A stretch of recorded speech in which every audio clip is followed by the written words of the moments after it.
English grammar lecture number 3। आज हम discuss करेंगे what is sentence and what are the components of a sentence. सबसे पहले हम डिफाइन करते हैं कि सेंटेंस क्या है। हमारे पास a set of words that is complete in itself, यानी अल्फाज का ऐसा मजमुआ जो अपने आप में एक मुकम्मल हो, typically containing a subject and a predicate. अब सेंटेंस में दोनों चीज़ें इंक्लूडेड होंगी, शामिल होंगी, सब्जेक्ट भी होगा और प्रेडिकेट भी होगा। अपने लास्ट लेक्चर में हम सब्जेक्ट और प्रेडिकेट में डिफ्रेंशिएट कर चुके हैं। अगर आपने वो लेक्चर नहीं देखा तो वो लेक्चर ज़रूर देख लें। Conveying a statement, question, exclamation और command and consisting of a main clause and sometimes one or more subordinate clauses। ये देखें, अब हम ये कह सकते हैं कि सेंटेंस अल्फाज का ऐसा मजमुआ है जो अपने आप में मुकम्मल है, उसमें सब्जेक्ट भी है, प्रेडिकेट भी है, और वो एक ऐसी स्टेटमेंट कन्वे कर रहा है, पहुंचा रहा है, जिसमें या तो क्वेश्चन किया गया है या हैरानगी की गई है कोई, या कोई हुक्म दिया गया है, और इसमें मेन क्लास भी होगा और एक या एक से ज़्यादा सब ऑर्डिनेट क्लासेस भी हो सकते हैं। और अगर आपको क्लास के बारे में नहीं पता तो इससे पिछला लेक्चर हमने क्लास और फ्रेज के डिफरेंस का दिया था, वो आप देख सकते हैं। उसके बाद हमारे पास हैगा कंपोनेंट्स ऑफ सेंटेंस। याद रखिएगा, एक सेंटेंस के अंदर 5 कंपोनेंट्स हो सकते हैं। सबसे पहला subject, verb, object, complement and adverbial.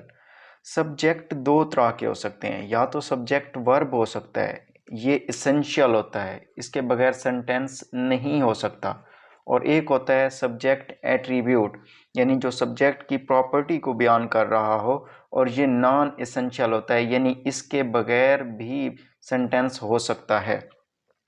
अब हमारे पास ये जो वर्ब है, ऑब्जेक्ट है, कंप्लीमेंट है, एड और एडवर्बियल है, ये मिलकर प्रेडिकेट बना रहे होते हैं। एक्चुअली लास्ट लेक्चर में भी बताया गया है कि प्रेडिकेट वो इंफॉर्मेशन है जो कि किसी सब्जेक्ट के मुतालिक दी गई होती है।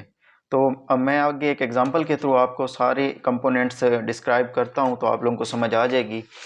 हमारे पास है एक sentence, Quaid Azam the greatest leader of Muslims fought a war of logic with the British Raj. अब इसमें देखें, जो कैद आज़म है ये एक सब्जेक्ट वर्ड है, यानी इसके बगैर सेंटेंस मुकम्मल नहीं होगा। तो ये जो कैद आज़म है ये सब्जेक्ट वर्ड है और इसेंशियल है। ये जो आगे बताया गया the greatest leader of the Muslims, ये सब्जेक्ट की एट्रीब्यूट है, प्रॉपर्टी है, यानी कैद आज़म जो थे वो मुसलमानों के एक अजीम लीडर थे। अगर ये ना भी लिखें तब भी सेंटेंस की सेंस बन सकती है, सेंटेंस कंप्लीट हो सकता है।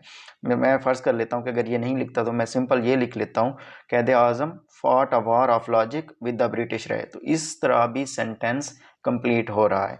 तो ये जो greatest leader of the Muslim है ये सब्जेक्ट एट्रीब्यूट है और ये नॉन एसेंशियल होती है।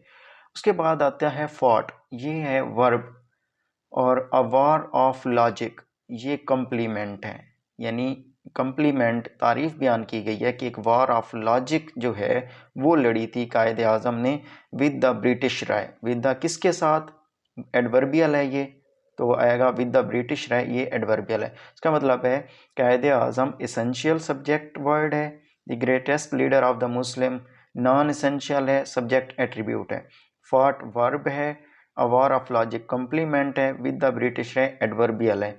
तो ये जो सेंटेंस है fought a war of logic with the British है, ये हमारे पास प्रेडिकेट कहलाएगा, क्योंकि ये सब्जेक्ट यानी कैद आज़म के बारे में इंफॉर्मेशन दे रहा है।